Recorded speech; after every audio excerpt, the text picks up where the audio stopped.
Good morning, everyone. Thank you for joining us for our monthly School Law 101 webinar. We are very pleased to present a different topic to our clients each month, and this is certainly an important topic that we'll be discussing today, which is cybersecurity and data breaches, especially in light of some of the high-profile breaches that we've seen in the recent past, including the Power School data breach and the situation that many districts needed to face to handle that situation.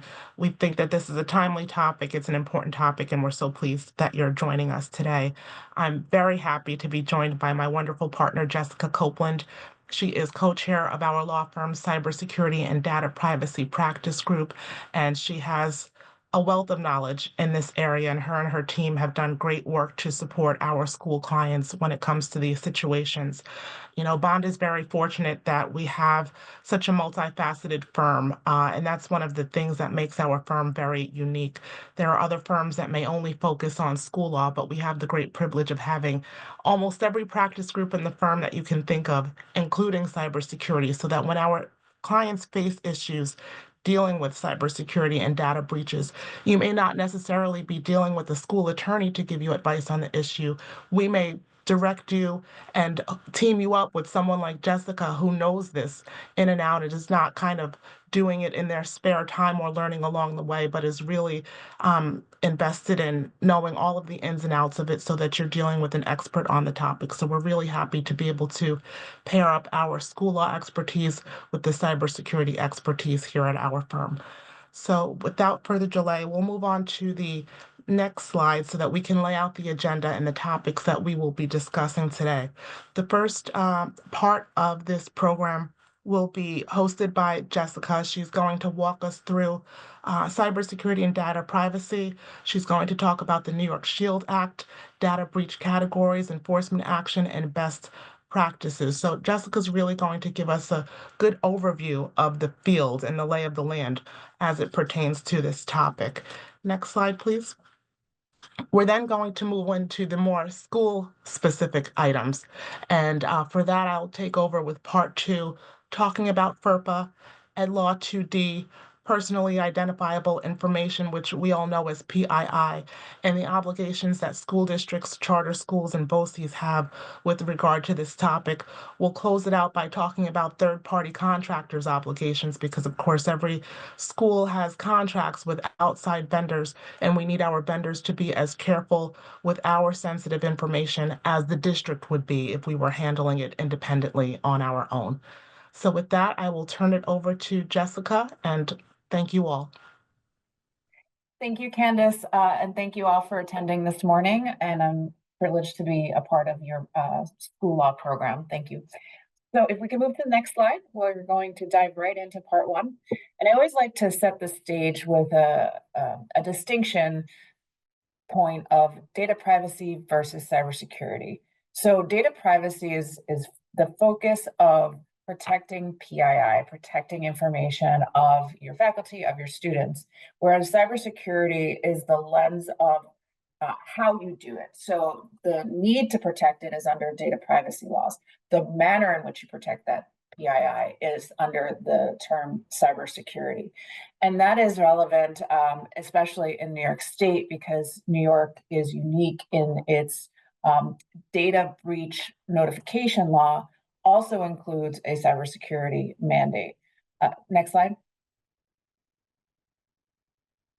So I know you're all familiar with FERPA and Law 2D as it pertains to school law compliance, but some of you might not be aware of the New York Shield Act, which was actually signed into law back in 2019 and effective in 2020, which many of you know, March 2020, there was a global pandemic. And that's a significant point in time to reference, because what we saw occur, frankly, anecdotally, is many clients were trying to get up to speed with compliance with the Shield Act in the fall of 2019, Q1 2020. And then once the pandemic hit, all focus shifted. And so there are a lot of gaps in compliance with the Shield Act at the time that the Attorney General started to enforce it. So most of the part one presentation is going to focus on the SHIELD Act. To the extent that you haven't heard of it or you're not familiar with it, hopefully you can walk away with the requisite knowledge and comfort to know that you're likely complying with it because of your compliance obligations under Law 2D and FERPA, but it is something that you need to keep in mind. Importantly, it was actually just amended in December of 2024, which changed the time requirements for reporting an incident. We'll dig into that a little bit later. It also expanded the definition of private information effective this March. Next slide. So it's important to know the scope. This is not as relevant for you because you're all school clients within New York State. This comes as a surprise to some of our clients that even if you're operating outside of New York State, if you have electronic data on New York residents, you're covered by this act. Next slide. So the cybersecurity mandate is the focus of what the SHIELD Act, the part of the SHIELD Act that we're going to look at today. And it requires certain safeguards, administrative, technical, and physical safeguards to protect New York resident electronic data. Next slide. When we talk about administrative safeguards, it's pretty well faceted. So you need to designate one or more employee to coordinate the security program within your organization, identify the reasonably foreseeable internal and external risks. In order to do that, that comes from having a third party look at your network and systems, run penetration tests to determine whether there are vulnerabilities that are not easily identifiable by your IT department. And I always recommend having a third party perform these pen tests and risk assessments because it's important to have an independent party look under the hood, if you will. It's easy to miss things when you've created that network. So it helps to identify things that you might not necessarily see yourselves. Train and manage employees on the security program. This is critical. So often, incidents are the result of human error. And that human error often is the result of an exploited phishing attack or an employee not realizing that now with the dawn of AI, if they put PII into a publicly available or freely available AI source, AI platform, then that confidential information is no longer confidential. So training your employees on certain security measures that need to be in place is critical. And then also third parties that you contract with that provide service that they're capable of implementation and maintenance of the appropriate safeguards. Next slide. Technical safeguards are assessing the risk of information storage and disposal. So this really does get to the meat of what your technical solutions are. You need to have a system in place, an EDR, XDR that is detecting or preventing potential intrusions. And it's important to note that the SHIELD Act doesn't specify, it doesn't get so granular to say that you need an XDR to monitor your systems. But what we find from the enforcement actions is direction from the Attorney General identifying why a vulnerability could have been prevented or mitigated if an organization would have had threat monitoring on their systems. So it's just something that you need to kind of analyze both the law and how the law is being enforced in order to know what the true requirements are. Next slide. So physical safeguards, it's important to know, and this is consistent with applicable laws to education institutions, is that you need to dispose of data once it is not necessary. Certainly you have obligations to preserve school records for a certain amount of time and education or employment records, taxation records. That's okay as long as there's a legal basis for retaining that data. And so what the law says is once you no longer are obligated to retain data or you no longer need it for your business purpose, it should be deleted forever. Next slide. So I mentioned risk assessments, and as I mentioned also, the law itself does not get so granular to say that you need to perform a risk assessment every year. However, in looking through the enforcements thus far, we are noting that the Attorney General is saying, why haven't you done a risk assessment? How did you not identify the fact that you have this glaring vulnerability, or you didn't patch this issue? So it's not expressly required, but it implies an obligation to perform those formal risk assessments, and that it would be done to measure the performance, that it is understood that reasonable data security measures include performance of those risk assessments. Next slide. All right, so let's talk a little bit about how breach is defined in the New York Shield Act. And this is important because you'll need to know when you're obligated to notify individuals, not just your student body, but your employees. If you had an unauthorized access or acquisition of computerized data that compromised the security, confidentiality, and integrity of that private information, you are obligated to notify the affected individuals and the Attorney General and local police. And when I say Attorney General, local police, the form is an online form through the Attorney General's website, and you basically click a button to make sure that notification goes to all state authorities that are required under the SHIELD Act. Next slide. So what are some of the common attack vectors? I mentioned phishing earlier. So we have phishing, business email compromise, ransomware, or supply chain attack. Supply chain attack really doesn't necessarily apply to your organizations, but perhaps some of your vendors could suffer a supply chain attack. We won't focus on that. Phishing is one of the most common ways of getting someone's attention and getting into the system. So if you have an employee base that is not trained to notice an email that is suspicious and it's asking for their credentials, and they click on a link and they enter their credentials, the cyber criminal then has those credentials and can get into the system and potentially navigate around to advance their permissions within your network. If they can somehow obtain administrative access, they can change passwords, they could deploy malware or ransomware, and you have an attack. Business email compromise is it's similar in that if a phishing email is exploited and email credentials are obtained by a cyber criminal, then they might be able to change certain rules within a user's account so that the user themselves wouldn't see emails going out with fraudulent ways of getting change in an ACH account information or something to that effect. Ransomware is, if ransomware is deployed on your system, it could encrypt all your network and you wouldn't be able to work. And then typically there's a ransom note. What we've been seeing lately is some criminal actors are not necessarily starting with the ransom note. They're just saying, you need to reply to this email or we're going to post all of your information on the dark web. Here are some examples of the data that we've already taken from your system. And if you don't get back to us, we're going to post it. And it then takes 2 or 3 email connections with the criminal to finally get a ransom demand. And that communication, by the way, should not take place by you.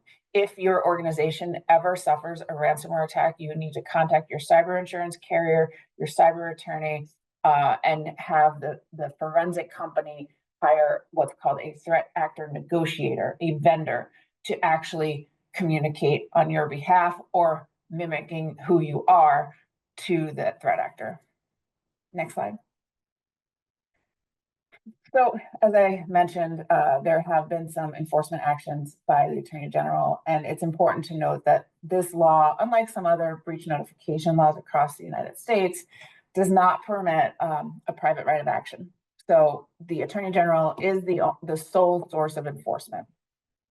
And what kind of damages can the Attorney General seek? Actual costs or losses incurred by any person that would be entitled to notice, including consequential financial losses.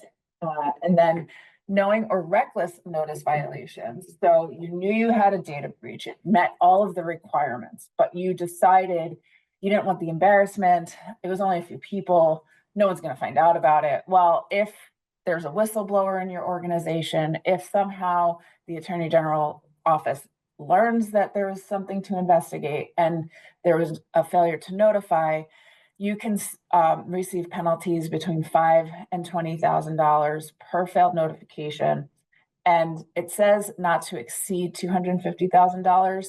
But you'll see later on the size of penalty has been significant coming out of the Attorney General's office, not necessarily tied to this failure to notice, perhaps tied to that larger definition of consequential financial losses. But you'll see that 250 is not a cap.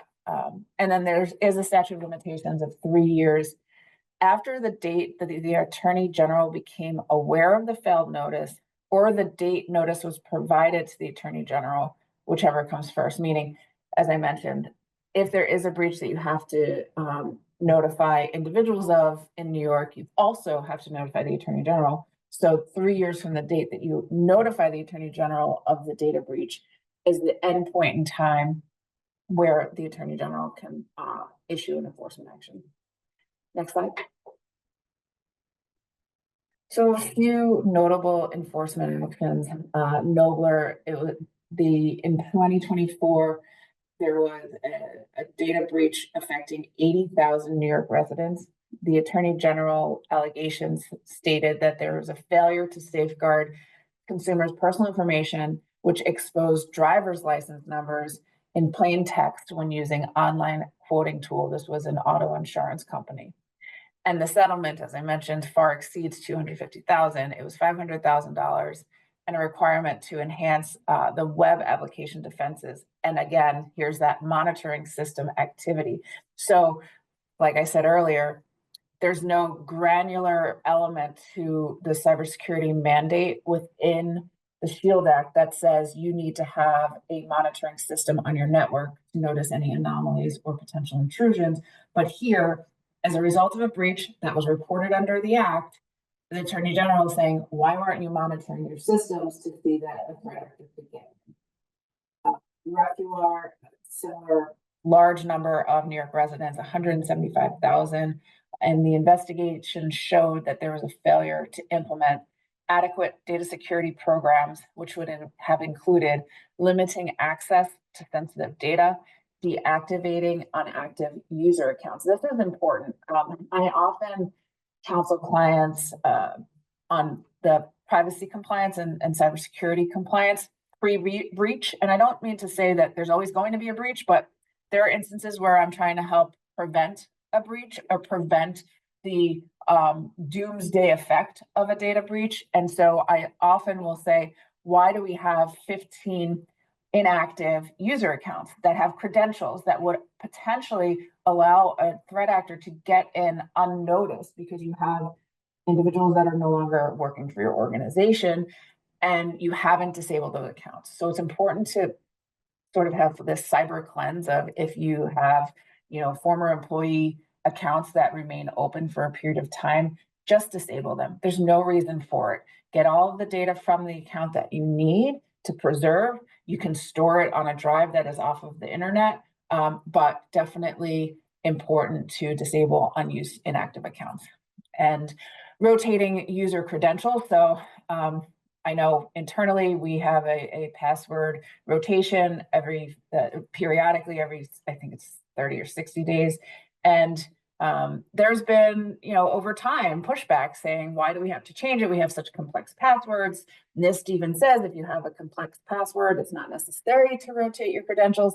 Well, here you are in 2024, the Attorney General is saying, why weren't they why weren't they changing passwords every once in a while? That would have helped to mitigate the risk of an intrusion. And then use of multi-factor authentication. Sorry for the typo. So multi-factor authentication, for those that don't know, you enter your email and password to get into your email system or onto your VPN.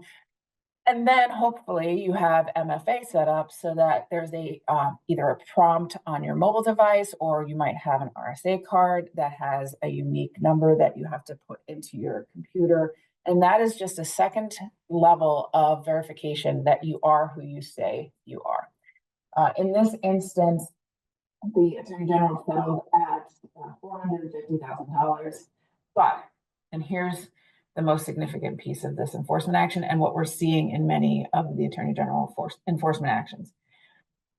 They were forced to develop and adopt so many new security measures to make up for their failures that it came up to $1.2 million in actual spend, in addition to the $450,000 penalty. And then Geico and Travelers, a similar story, and we're running a bit short on time, so we can flip to the next slide. All right, so concrete steps towards compliance. What can you do? As I said, there are many elements that are not granular, but one thing to keep in mind is if you implement policies to address those mandates and have the proper procedures to enforce those policies within your organization, you're getting a steps closer to compliance.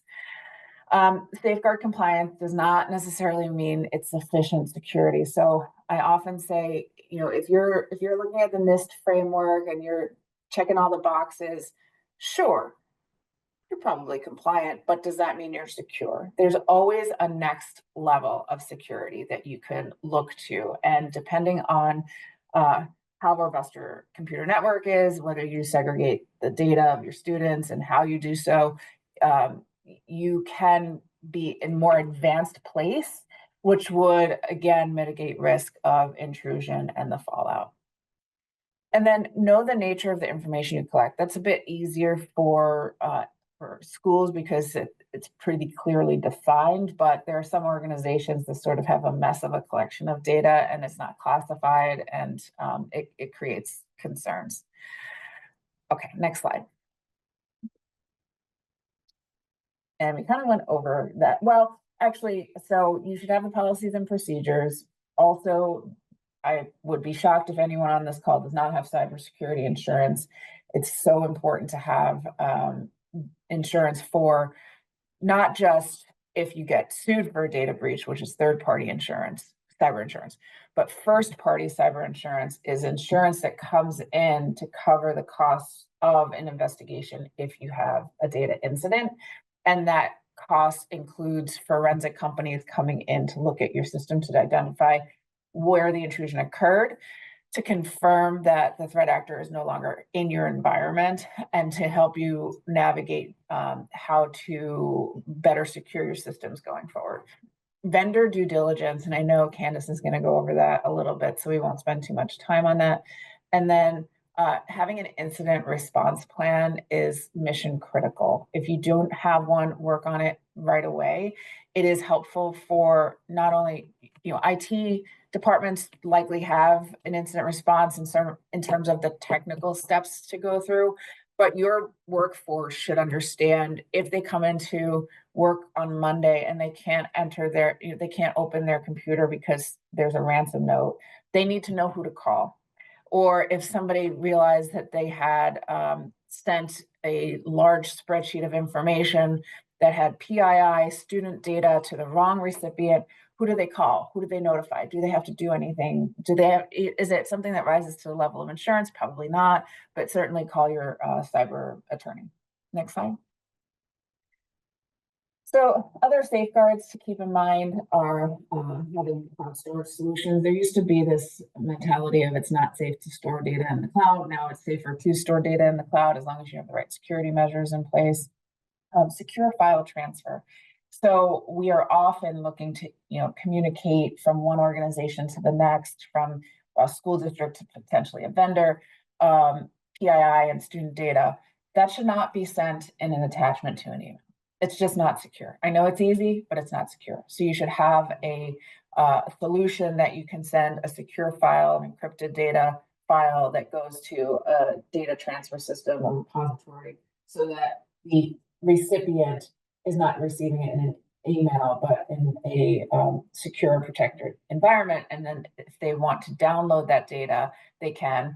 It's also important to note that you can control what that recipient can do with your data in some circumstances. If you have the right secure file transfer system, you might be able to restrict download and just have it a viewable file. Encrypting data is important. Multi-factor authentication. Again, I don't know why I have a typo there, apologize. Mandatory training for employees and this is important. Simulating testing for the simulated phishing tests are good for your organization. KnowBe4 is one of the, I think it's the premier vendor that offers that, which basically just teaches your workforce to identify a phishing email, and then it will give you a report of who is the person that clicks most on a phishing email. I see we're running pretty short on time. Next slide. I have two more slides to get through. So go back one. Yeah, responding to a data breach, identify the threat. So detecting the incident is something that your organization likely needs to rely on a third-party forensic company to do. I mean, certainly if you're talking about an unauthorized email or an email that went to an unauthorized recipient, that's easy to detect. But when you're talking about malware that was inserted into your system, that's harder to track. And so it's important to have a forensic company. Oh, which vendor was just recommended? KnowBe4, KNOW, the letter B and 4. And if anyone has questions, feel free to email me, jcopeland@bsk.com. Happy to answer any follow-ups. So the contact the breach response team. So in your incident response plan, you should have established who's on your incident response team. Make sure that you have their mobile numbers, because if your email system's down, you can't email them. You should have their phone number and even a personal email address, not to email substantive information about the incident, but to email, hey, Joe, can you give me a call? We need to discuss something. And then the response team should meet and determine whether the incident is still going on, or is it calm now and it was just this one instance of an email that went out as opposed to a ransomware attack. And then direct the IT department to isolate the threat. So if it's a business email compromise, disable that email account, have every end user change their password, force password changes, because sometimes if you send an email saying you need to change your password, workforce might not want to do it.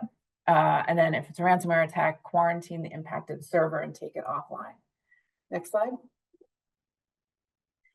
And it is a team effort. So you need to contact your insurance carriers if you have cyber liability coverage, because it will helpfully assign legal and forensic teams to investigate it. And then voluntary and mandated notification to impacted individuals and regulators, and then business interruption expenses. So all of those costs should be covered by your first party cyber insurance. Engage a forensic team, whether it's through insurance or if you don't have insurance, you should engage a separate forensic team. This means even if you have, say, an external MSP that your district relies on, you don't want to have that same computer company looking at what occurred. Again, if they've established the system that you're working within, it might be more difficult, and there is a bias there to determine that, oh, wait, I didn't patch this system for this organization, and that resulted in a data breach. So you want to have an independent forensic company come in and look to see what occurred. Engage with a cyber attorney. That's important because you want to protect the information of the investigation as attorney-client privilege. And without having an attorney that is engaged specifically for that work, then you run the risk of it becoming public because it's not protected by the attorney-client communication. And most significantly, if you were to be sued as a result of the data breach, there might be aspects of the investigation that you didn't necessarily have to turn over to any regulatory body, and you don't want shared with plaintiff's counsel. And then there are most instances when you're dealing with a cyber criminal, that you do want to engage local and federal law enforcement. The FBI has something called ic3.gov that you just report if there's a computer intrusion right on the website, what occurred, and that helps them track the cyber criminals. And I think that concludes part one. That was excellent. Thank you so much, Jessica. I'm going to dive right into part two. Next slide, please. Great. So FERPA, Family Education Rights and Privacy Act. I'm sure it's an acronym that all of us are familiar with who work in a school setting. FERPA is not new. It's been in place since the 1970s, so we know that for many decades, the federal government and our schools have been concerned about the privacy of student records. So what we need to keep in mind about FERPA is that the concept has not changed. The concept of privacy has been instilled and in place for many, many years. It's just that the types of records have changed, meaning that we're no longer dealing with paper documents that may kind of find their way into the wrong hands. Now we're primarily concerned with the electronic documents and safekeeping those to make sure that we don't have unauthorized actors gaining access to student records and in some cases employee records that they should not receive. Next slide, please. What is disclosure? We're talking about not just your run-of-the-mill records, but records that contain personally identifiable information. And I believe that in the upcoming slide, we talk about what PII is. Next slide, please. Great. So personally identifiable information with regard to students includes, but is not limited to, the student's name, the name of their parent or other family members, their address, any personally identifiable information such as a social security number, their student ID number, biometric record, or even indirect identifiers such as a student's date of birth, their place of birth, or their mother's maiden name. So one thing to think about is that there's not always an outside bad actor who's trying to gain access to our system who uh, gets this personally identifiable information from students. Sometimes it occurs because of just human error, right? It could happen to any district. An example that I'm thinking about is one of our school districts where they plan to blind copy the parents of special education students on a certain email, and instead they inadvertently copied all of the parents so that each parent was able to see who else was receiving that email and thereby deduce all of the other parents and students with special needs in that school district. So that was something that we needed to report. It was a breach, although it was certainly accidental, and we sent it to the New York State Education Department. They have a specific form. It's called the Erroneous or Accidental Accessibility or Disclosure Form. It's a pretty straightforward form. You can fill it out online, and I found that SED has been pretty good about processing those forms in a timely manner. They just want to know that the district knows what went wrong, that you're notifying parents that this mistake occurred, that you're looking into how to make sure it doesn't happen again in the future, and then they close out the file. So it's not really as burdensome as you may think, but it is important that we comply with that. Next slide, please. Personally identifiable information with regard to teachers and principals. We're talking about annual professional performance reviews that they receive that are not subject to release under provisions of Ed Law 3012 C and D. Next slide, please. Consent for disclosure. We know that under FERPA, generally, parents need to provide written consent before we're disclosing PII about student records to people outside of the district who do not have the need to know under the law. Next slide, please. Ed Law 2D in Part 121, whereas FERPA is a federal law, Ed Law 2D in Part 21, we're talking about New York State specific laws and regulations. And these were implemented to strengthen the data privacy and security in New York State. It protects the storage and transmission of student data and teacher and principal data. It applies to public school districts, charter schools, BOCES, and special education schools that contract with SED or local school districts. Next slide, please. So the background of Ed Law 2D is that it was enacted in 2014. In 2016, SED appointed a chief privacy officer. 2017, they created the Data Privacy Advisory Council, which drafted the Parents' Bill of Rights. Hopefully, we're all familiar with the Parents' Bill of Rights because that is something that needs to be not only on our website, but provided to all of the vendors that we're contracting with that have access to our PII. In 2020, regulations under Part 121 were adopted. And of course, we have the NIST standard, the National Institute for Standards and Technology framework, which Jessica talked about in her portion of the presentation. Next slide. So just an overview of the federal laws. We talked about FERPA. One thing that we didn't mention, but I kind of want to make it clear that we have the IDEA, Individuals with Disabilities Education Act. Under the IDEA, there are specific protections for students with disabilities. So, to the example that I gave before about all of the parents who were copied on an email meant for parents of special needs students. They have protection not only under FERPA, but also under IDEA. So we want to be mindful that there's even heightened protections for students with special needs. We have COPA, the Child Online Privacy Protection Rule, as well in terms of federal laws. Next slide, please. Ed Law 2D applies to SED. It applies to all of the entities I mentioned before, public school districts, BOCES, charter schools, and other education agencies. And it also applies to the third-party contractors that we're working with who receive PII. Next slide, please. So SED has its own obligations.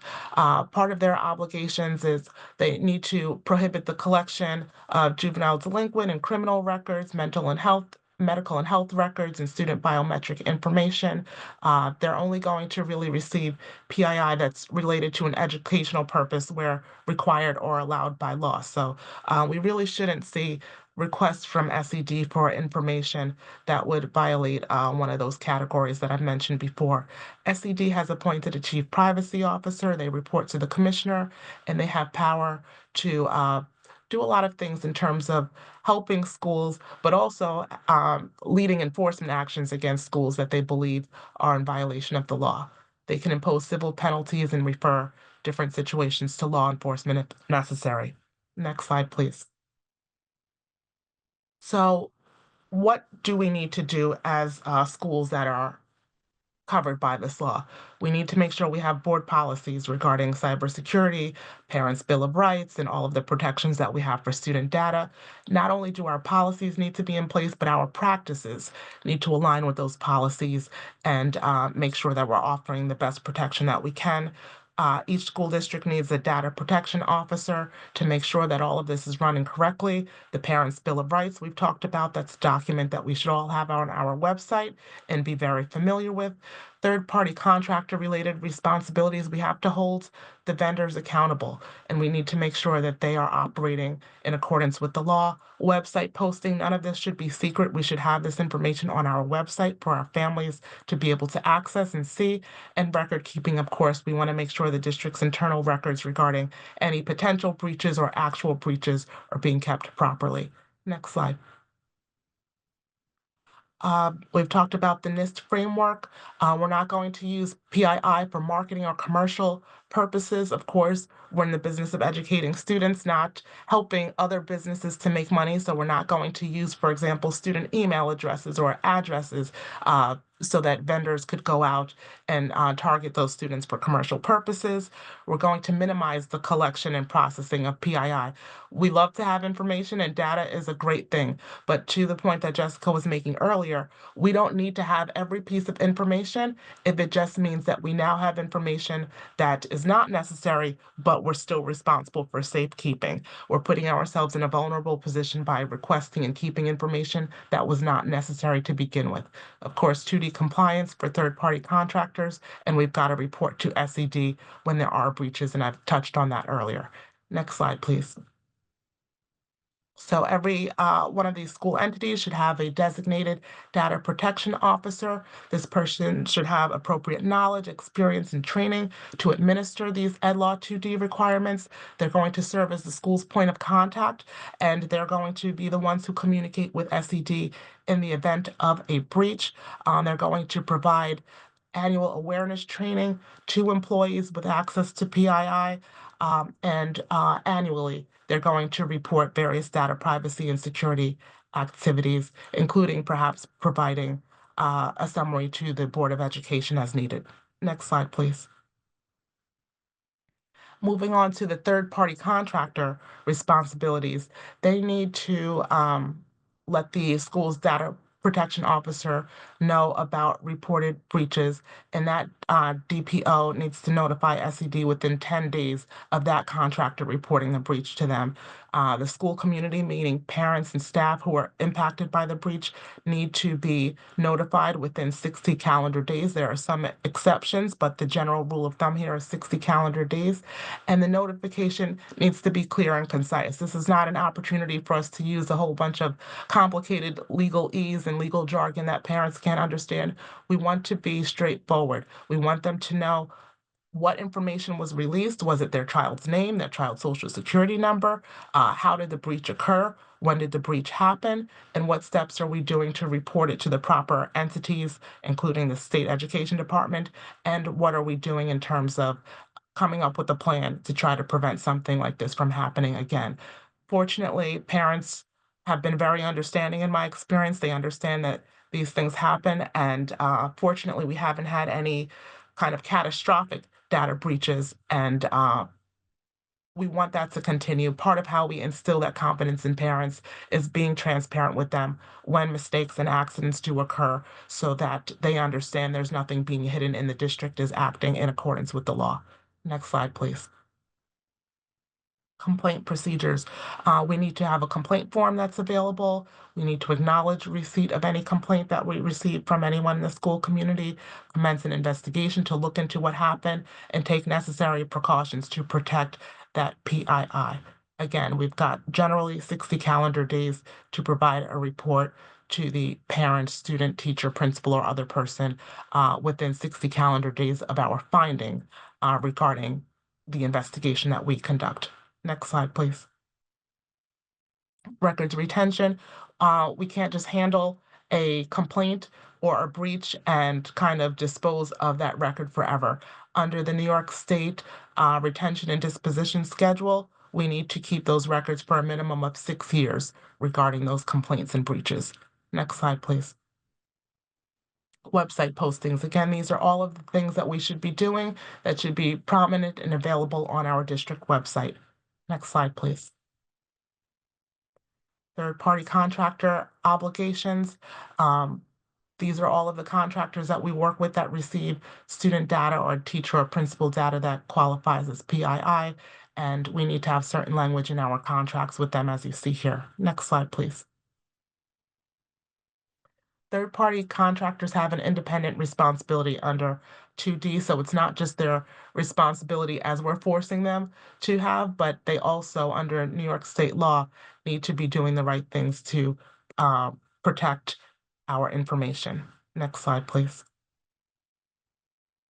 They have certain data privacy and security plan requirements. All of that should be outlined in the contracts that we have with the vendor. Next slide.